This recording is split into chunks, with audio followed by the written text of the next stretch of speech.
मिलकर आवाज उठा रहे हैं।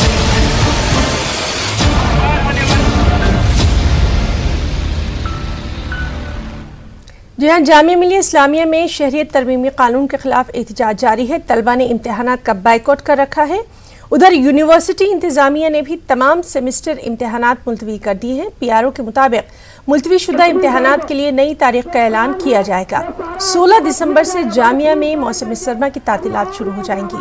यूनिवर्सिटी 6 जनवरी 2020 को खुलेगी। शहरियत कानून के खिलाफ तलबा कैंपस के अंदर नारेबाजी कर रहे हैं। एहतजाजी तलबा ने मीडिया वापस जाओ के नारे भी लगाए हैं।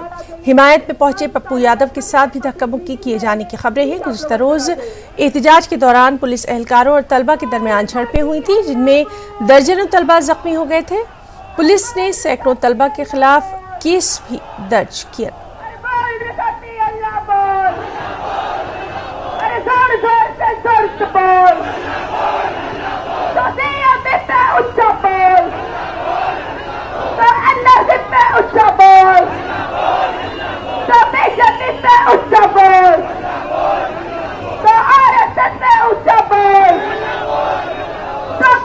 और चलिए एक बार फिर से हम रुक करेंगे दिल्ली में मौजूद हमारे साथी खुर्रम शहजाद का। खुर्रम, आपसे जानना चाहेंगे, लगातार ये जो एहतजाज है ये बढ़ता चला जा रहा है, अभी वहां पर क्या कुछ हालात?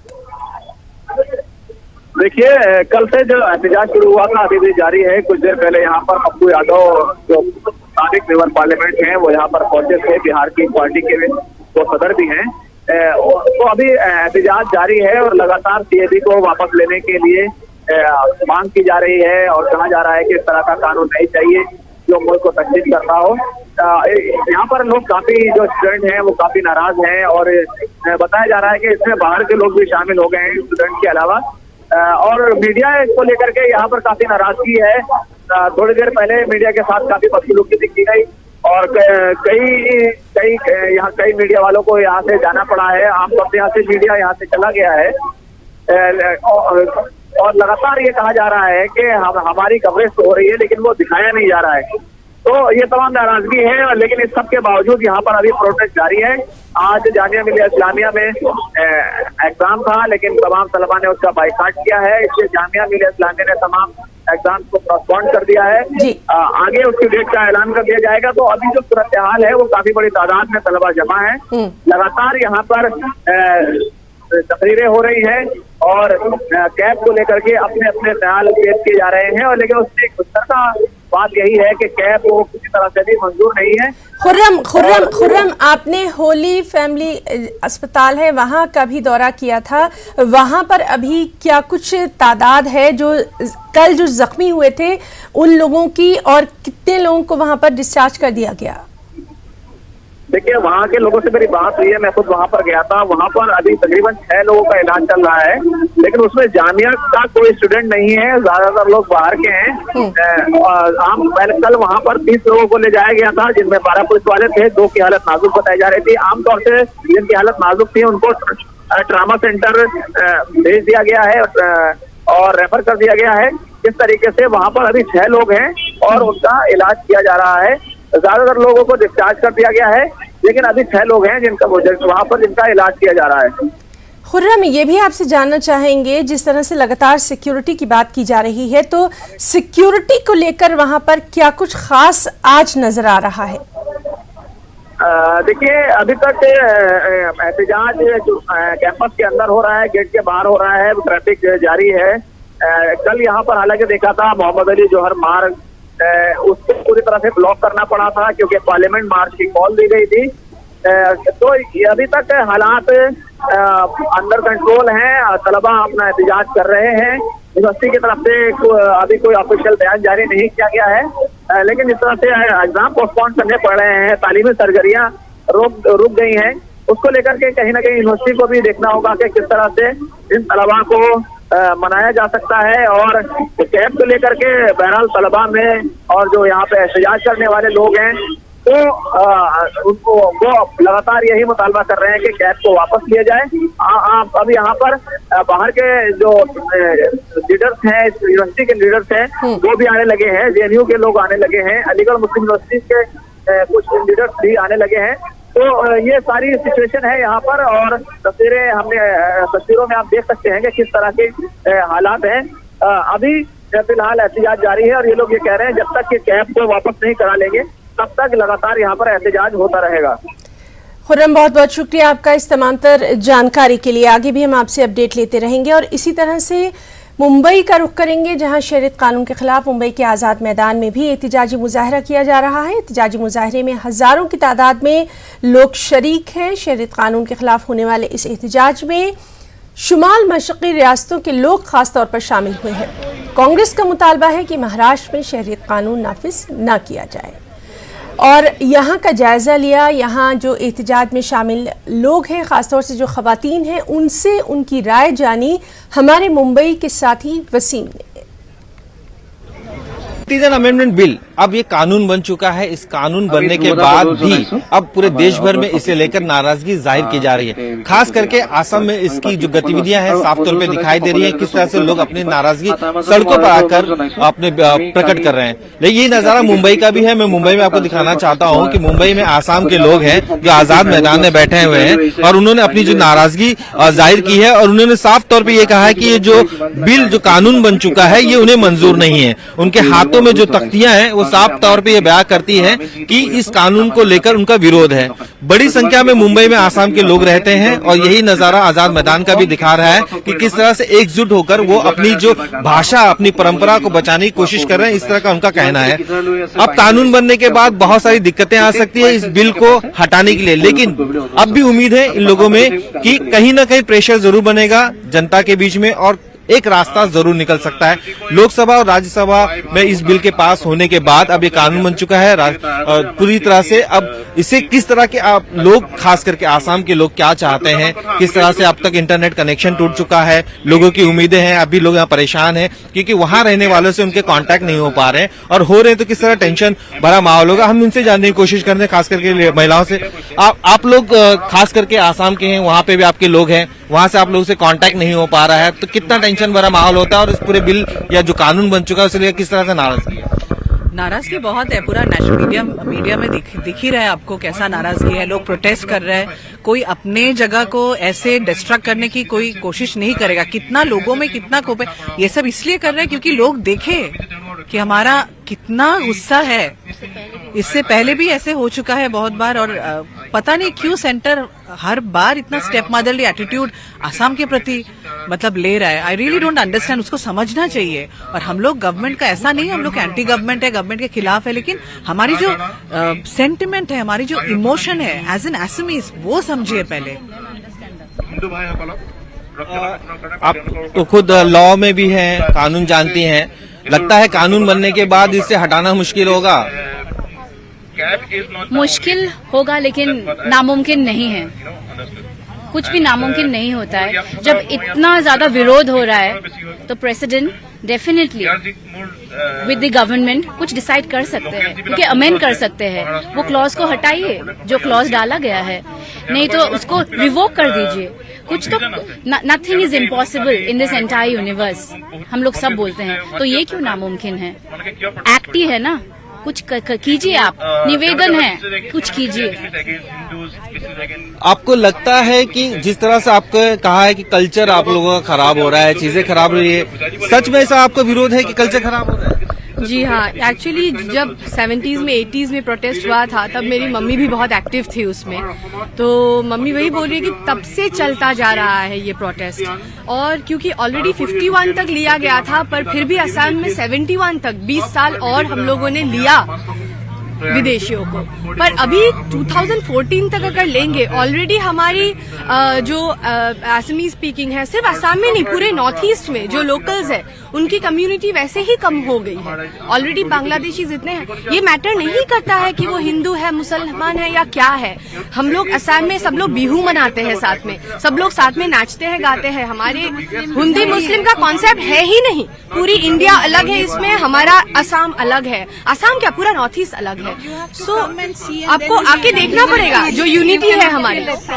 तो हमारा मेन मुद्दा ये है कि 2014 तक अगर आप विदेशियों को हमारे यहाँ लेकर आते हैं तो असमीज रहेंगे ही नहीं, बांग्लादेश बन जाएगा असम और नॉर्थ ईस्ट। 71 का हम लोग का अकॉर्ड का या एनआरसी का था टारगेट, 71 तक ही हम लोग लेंगे। अभी 2014 दिसंबर 24 क्या है ये कॉन्सेप्ट? 43 इयर्स और लेना पड़ेगा, मतलब कुछ सेंस नहीं मेक कर रहा, इट्स इरैशनल। और भी लोग हैं उनसे। We are the people of Assam. जब हमें आप लोगों की मदद चाहिए तब असम में सरकार ने वहाँ की नेट बंद कर दी है, इंटरनेट बंद कर दिया, जो वहाँ पे लोग रो रहे हैं। कुछ कीजिए। और एरिया की तरफ देखिए, असम की टोटल एरिया है 74,432 स्क्वायर किलोमीटर। कैसे? Why Assam? Why choose only Assam? वहाँ पे लोग रो रहे हैं, यार कुछ करो। अभी हम लोग ये कैब नहीं मानने वाले। ये थे आसाम के लोग जिनका साफ तौर पे कह रहा था ये जो कानून है उसे मानने वाले नहीं है। उनको उम्मीद अब भी है कि सरकार शायद एक बार फिर सोचे और इसमें किसी तरह का अमेंडमेंट करे। मुंबई से राजमणि पिल्ले के साथ वसीम अंसारी, न्यूज 18। और वहीं कोलकाता में भी लगातार एहतजाज का सिलसिला जारी है। लोग सड़कों पर बड़ी तादाद में निकलकर शहरियत कानून के खिलाफ अपना एहतजाज दर्ज करवा रहे हैं।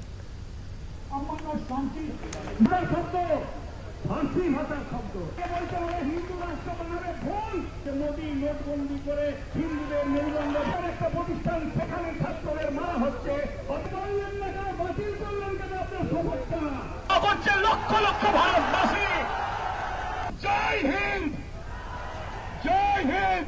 মুসলমান ঐক্যবদ্ধ হয়ে এটা নেতাজি সুভাষ বিরুদ্ধে আমাদের আন্দোলন চলছে। গ্যাসের দাম বাড়িয়ে দেওয়া হচ্ছে, ভর্তুকি তুলে নেওয়া হচ্ছে, পেট্রোল ডিজেল। तो नाज़रीन, लगातार हम आपको बता रहे हैं कि किस तरह से जो कैब है इसके खिलाफ पूरे मुल्क में एहतजाज देखा जा रहा है। कल जो एहतजाज का सिलसिला शुरू हुआ था वो लगातार जारी है और लगातार मुख्तलिफ रियासतों से हम आपको दिखा रहे हैं कि आज भी ये एहतजाज जारी है। कोलकाता की अगर बात करें तो कोलकाता में कल से हमने देखा कि लोग जो हैं वो बड़ी तादाद में निकले हुए हैं और सड़कों पर निकलकर वो अपना एहतजाज उन्होंने दर्ज करवाया था। आज भी तस्वीरें यही बता रही हैं कि किस तरह से बड़ी तादाद में लोग निकले हैं और ख़ास तौर से ख़वातीन दिखाई दे रही हैं कि किस तरह से वो भी निकली हैं CAB और NRC के ख़िलाफ़ और अपना एहतजाज यहाँ पर दर्ज करवा रही हैं। और अगर दिल्ली की बात करें तो दिल्ली में भी एहतजाज कल देखा गया था, चाहे जंतर मंतर की बात करें या फिर जामिया मिलिया इस्लामिया की बात करें, वहाँ पर भी लगातार एहतजाज का सिलसिला जो है वो जारी है। और चलिए कोलकाता में आज की क्या तस्वीर है इसकी सीधी जानकारी के लिए हम रुख करेंगे हमारी साथी शबाना एजाज का। शबाना, जिस तरह से कल हमने देखा था कि लोगों का सैलाब उमड़ पड़ा था, आज भी कुछ ऐसा ही नज़ारा देखने में आ रहा है।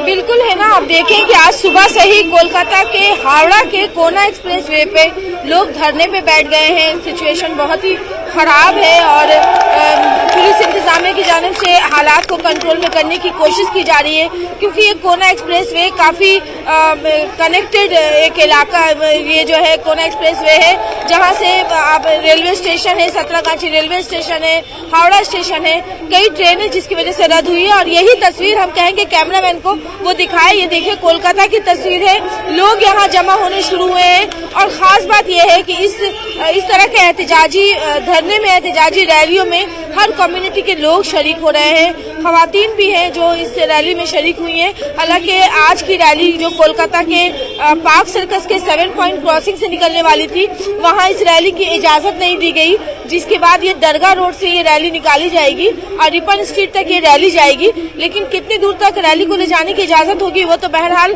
बाद में पता चलेगा। लेकिन लोग जुड़ रहे हैं और बड़ी तादाद में आप देखें जिस तरह से कल कोलकाता में एक बड़ा एहतजाजी मुजाहरा हुआ था, आज भी कुछ ऐसी ही तस्वीर न सिर्फ कोलकाता की बल्कि बंगाल भर में देखी जा रही है। मालदा की भी कुछ ऐसी ही खबरें आ रही हैं कि वहाँ भी लगातार जो है वो एहतजाजी रैलियाँ निकाली जा रही हैं। और आइंदा सोमवार से ममता बनर्जी, तृणमूल कांग्रेस की तरफ से कहा गया है, ममता बनर्जी ने कहा है कि वो भी इस बिल के खिलाफ जो है वो एहतजाजी मुजाहरा पूरे रियासत में करेगी।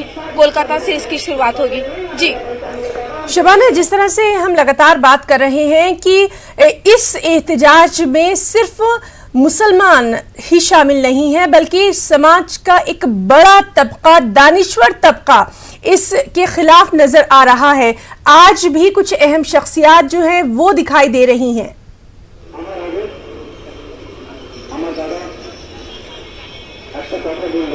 बिल्कुल, कोलकाता में भी ऐसे ही है। हम कुछ लोगों से भी बात करेंगे।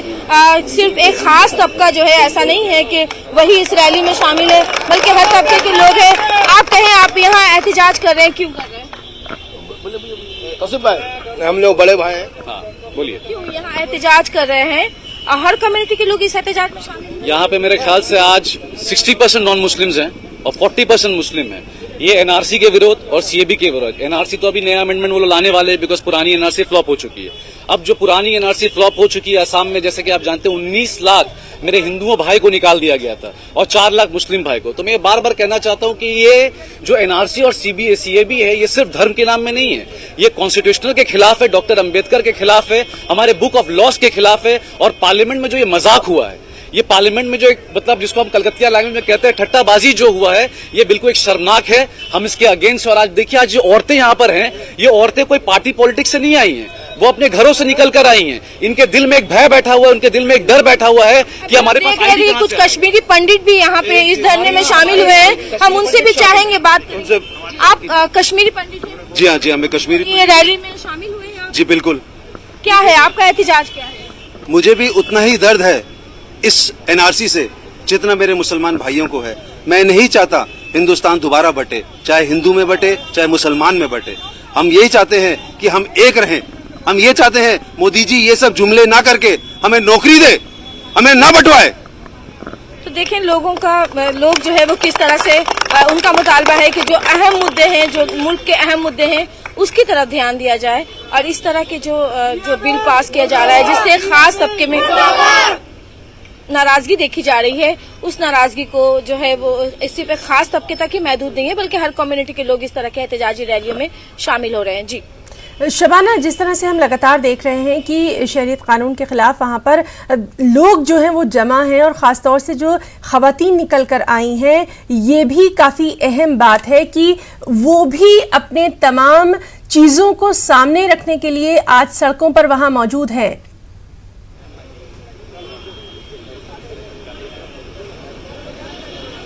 बिल्कुल, कल जिस तरह से कोलकाता की सड़कों पर पहली बार आप देखें कि बैठी थी खवातीन जो है बिल्कुल, और जो है वो एहतजाज कर रही थी, उनके हाथों में बैनर थे। आज भी आप देखें कि बड़ी तादाद में औरतें हैं इस एहतजाजी रैली में और वो शामिल हुई हैं, उनके भी हाथों में बैनर है और वो एहतजाज कर रही हैं। हम उनसे जानने की कोशिश करते हैं कि इन खवातीन को क्या कुछ मालूम है कि किस लिए ये धरना दिया जा रहा है और आपका डिमांड क्या है?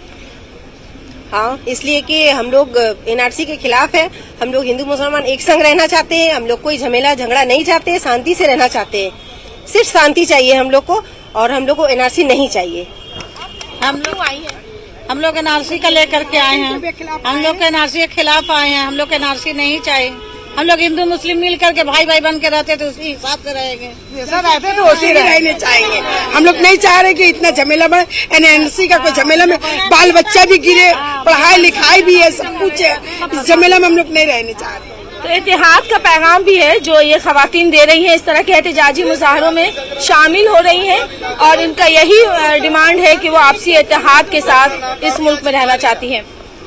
शबाना, बहुत बहुत शुक्रिया आपका, और वहाँ मौजूद जो आपके साथ लोग थे उन सब का शुक्रिया अदा करना चाहेंगे। लगातार इस अहम खबर पर भी हमारी नजर बनी हुई है। फिलहाल एक छोटा सा ब्रेक। तो इस वक्त की अहम खबर, शरीयत कानून के खिलाफ एक और अर्जी दाखिल की गई है। असदुद्दीन अवैसी ने सुप्रीम कोर्ट में ये अर्जी दाखिल की है। उनके वकील निजाम पाशा ने इसकी जानकारी दी है। तो आपको बताएं कि ऑल इंडिया मजलिस इत्तेहादुल मुस्लिमीन के सदर असदुद्दीन अवैसी ने सुप्रीम कोर्ट में शरीयत कानून के खिलाफ एक अर्जी दाखिल की है। उनके वकील निजाम पाशा ने इसकी जानकारी दी है। तो लगातार जिस तरह से हमने देखा था कि असदुद्दीन अवैसी ने पहले इसकी मुखालिफत की थी। लगातार पार्लियामेंट में भी वो शहरियत कानून की मुखालिफत करते रहे थे और अब उन्होंने सुप्रीम कोर्ट में एक अर्जी दाखिल की है।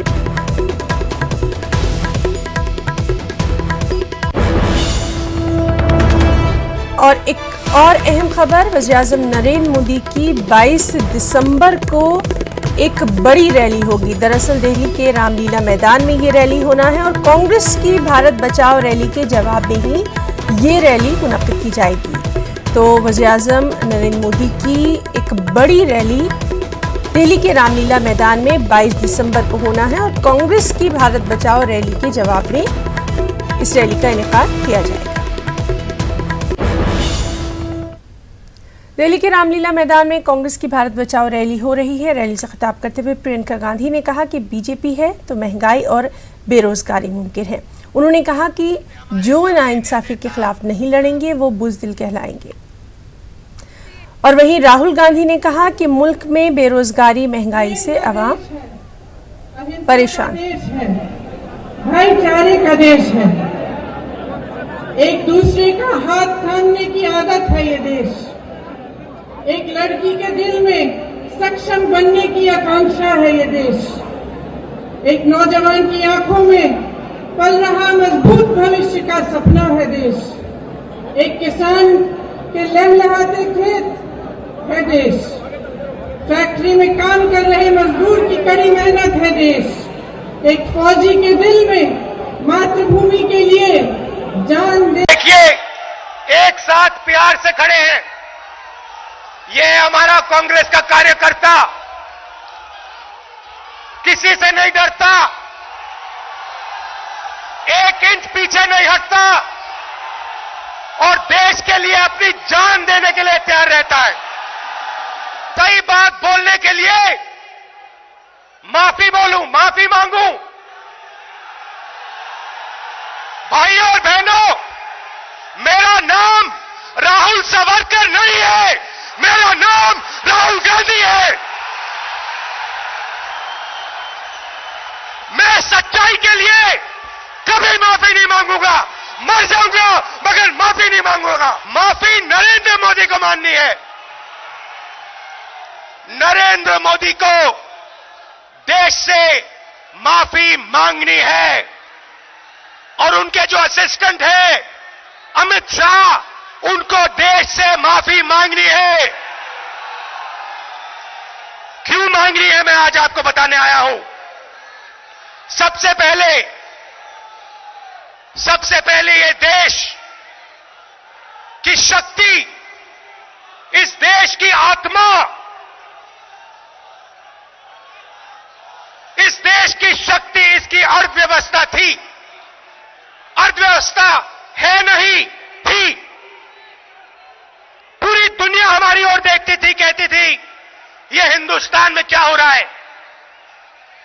ये देश अलग अलग धर्मों का देश, अलग अलग जातियों का देश, अलग अलग विचारधाराओं का देश मिलकर एक साथ 9% जीडीपी पर कैसे चल रहा है। एक तरफ चीन, दूसरी तरफ हिंदुस्तान। चिंडिया बोलते थे, चिंडिया। चाइना और इंडिया, दुनिया का भविष्य चाइना और इंडिया। और ये देखिए, ये प्याज पकड़े हुए हैं आज। जब तक हिंदुस्तान के गरीब लोगों के पास, किसानों के पास, मजदूरों के पास, युवाओं के पास जेब में पैसा नहीं होगा, तब तक हिंदुस्तान की अर्थव्यवस्था आगे नहीं जा सकती। आपने, पूरे देश ने नरेंद्र मोदी को चुना। क्यों चुना? हिंदुस्तान को मजबूत करने के लिए चुना, अर्थव्यवस्था को मजबूत करने के लिए चुना, युवाओं को रोजगार देने के लिए चुना। वो काम नरेंद्र मोदी ने नहीं किया। 4% पे जीडीपी पहुंच गई। 45 साल से सबसे ज्यादा बेरोजगारी आज। दिन भर किसान आत्महत्या कर रहे हैं। मैंने पार्लियामेंट में सवाल पूछा, भाई बताओ, हिंदुस्तान में नरेंद्र मोदी की सरकार है, कितने किसानों ने आत्महत्या की? सरकार जवाब देती है हमें मालूम नहीं। उधर वजीर दाखिला अमित शाह ने भी कांग्रेस को आड़े हाथों लिया और कहा कि कांग्रेस दहशतगर्दों को पनाह देकर वोट बैंक की सियासत कर रही है।